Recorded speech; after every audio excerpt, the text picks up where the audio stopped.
Tonight on the 31 Nights of Halloween Horror, something strange is happening at the Stevens Sanitarium. It's almost as if the patients were in charge. Ann McAdams stars in Don't Look in the Basement.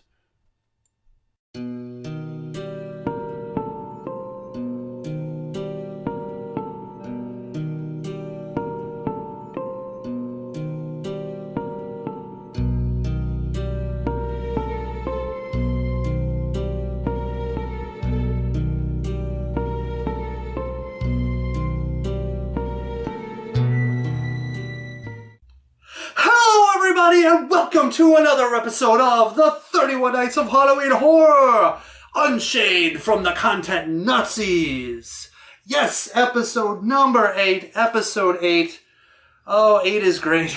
Anyways, coming off of last night's head trip of a movie. Macabre. I love just saying that at the end. Anyways, I thought, tonight I'm going to watch a movie that I've been meaning to watch for a while. Actually, I started watching kind of these movies that share a common title type of situation last year with Don't Go in the House and Don't Answer the Phone. And so I thought, you know what? It's time to go back to the fountain that is ever flowing of Don't movies and review Don't Look in the Basement. Yeah, so what is Don't Look in the Basement about? Well, it takes place at a private sanitarium where the head doctor, I believe Dr. Stevens, is experimenting with a new and radical treatment program. And that program is to allow his delusional patients to fully live their delusions. Yes, in some sort of idea that it'll go so deep in the delusion that they'll end up like going back into reality or something. I don't know. I think it's kind of crazy, so to speak. But so yes, you have a character who they call Judge, who thinks he's a judge and often, says, my name is blah blah, appellate court, adjudicator. And you got another character who's called Sarge, who thinks he's in the military. You've got a lady who thinks this doll is her actual baby. Yada yada, things like that. Well, anyways, so one day the head nurse, kind of elderly, has had enough, especially with the doll lady, the doll mom. And she's like, I can't take this. I've got to go. Goes out to the yard where the good doctor is helping the judge chop some wood with an axe. Tell him to get those feelings out and use that axe. So anyways, nothing bad could possibly happen giving crazy people axes, right? Somebody didn't watch Friday the 13th, Part 5. But then again, this happened before Part 5, so they didn't have an opportunity to. But anyway, so she's like quitting, and he's like, oh, no, you can't quit. we're so short-handed. He's like, what, you don't get that new girl coming? It's like, yeah, but still short-handed. It was like, whatever. I am out of here. And of course, as she's packing, someone takes the baby doll and puts it in her room, the nurse's room. And of course, the baby mama comes and it's like, I told you I'd kill you if you touch my baby. And guess what? She fulfills her promise.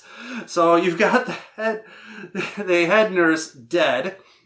And then, of course, Dr. Stevens ends up getting into a minor axe situation. Yeah, the judge just get carried away axing and axe him right in the back. And that leaves Dr. Masters, a capable lady, alone, trying to manage the tragedies that have befallen this place by not calling the police or the paramedics or anybody. In fact, just kind of covering everything up. So the new nurse arrives, and she's pretty hot. She's a hot blonde.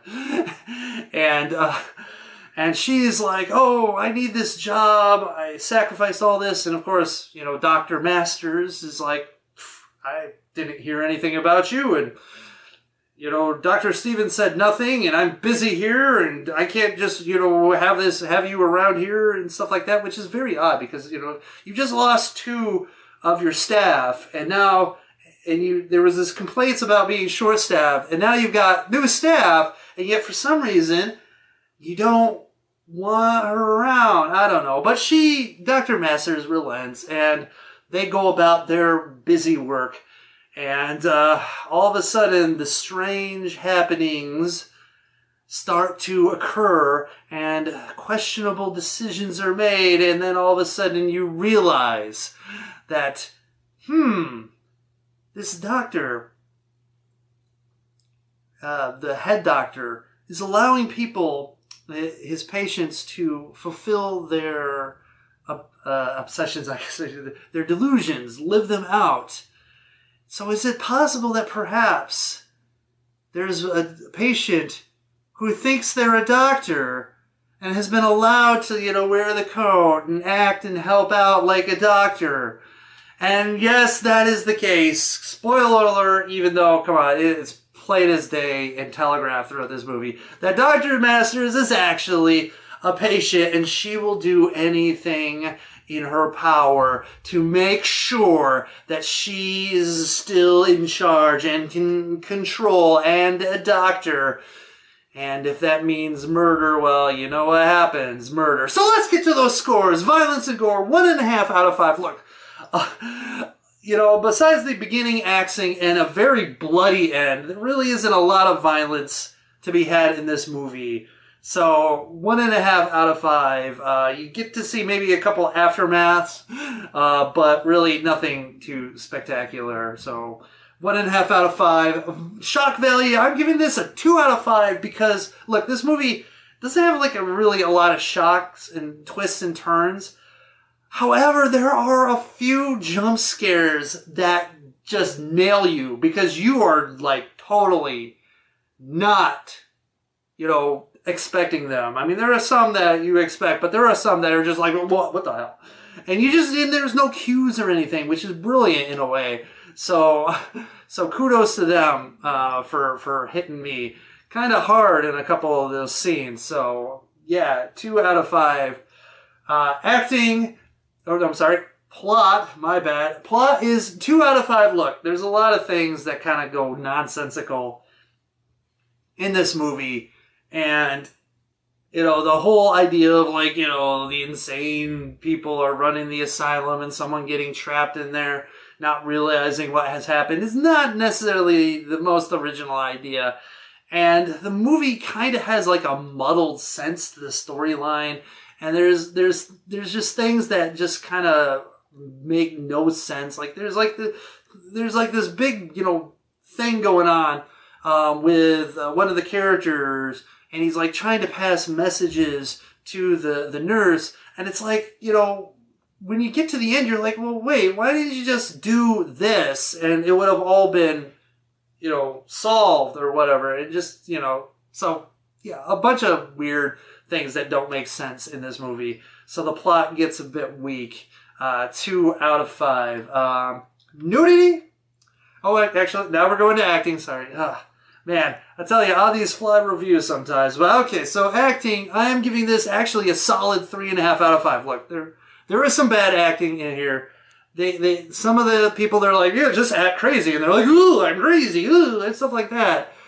However, there are 3 really good performances. Oh yeah, by the way, the new nurse, holy, just over mellow, like, it's, really bad. But there are 3 performances in this movie that just stand out, that while I'm watching it, I'm all of a sudden just going, wow, this person is really, given a performance. And it made the movie much more compelling than it probably should have.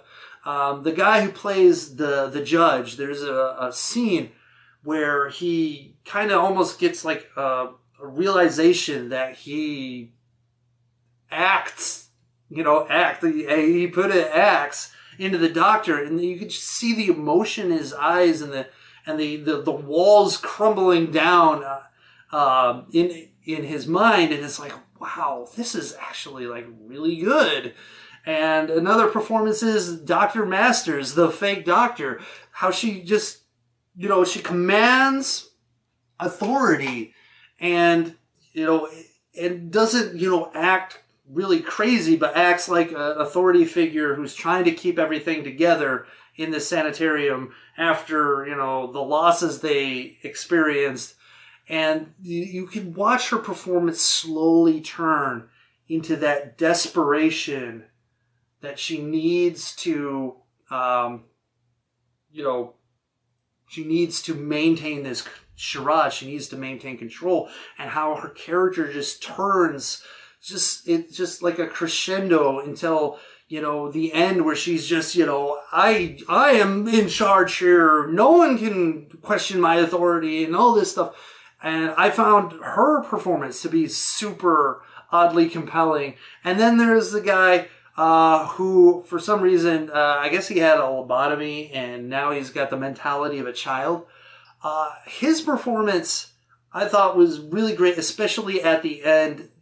At the end is kind of tragic, and it's like what happens and the way he emotes at the end was also just really good. So I'm giving it a 3.5 out of 5 for that. Some really great, solid performances. So, moving on to Nudity. Nudity is 1.5 out of 5. Look, there's a woman in this sanitarium who just wants to be loved. And to be loved means to throw herself at any male character that can be found. And part of throwing herself is to show her boobs. And, they're nice boobs, but they're not a lot of it. So, anyways, 1.5 out of 5. Enjoyment factor, I am giving this a 3 out of 5 because it is oddly compelling. Yes, the movie, not a lot really goes on, not a lot of action, not a lot of scares, just an overall eerie weirdness to this film. The plot is just, has a lot of questions in it, but in the end, the performances and just, it seems like, there was a bit of care put into this movie that you can see. Very low budget movie, and seeming like they're just doing the best they can with what they've got. And I just was very compelled with what was going on, and very interested and wanted to see more and see how things played out. And so I'm giving it a solid 3 out of 5. And now we get to overall impression is a 2.75 out of 5. Look, like it's a bad movie. Like, if you look at it overall, like, the production values are not that great. There's not a lot of violence. There's not a lot of good special effects work.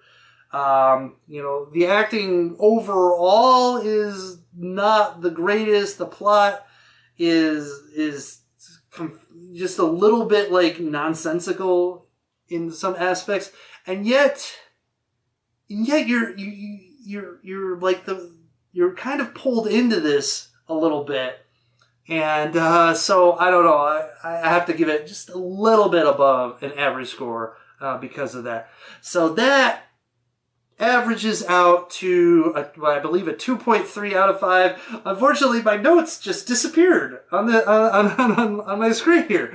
So, shoot, that sucks. But there you have it. Don't look in the basement. No one actually ever tells anyone not to look in the basement, even though they are hiding something in the basement.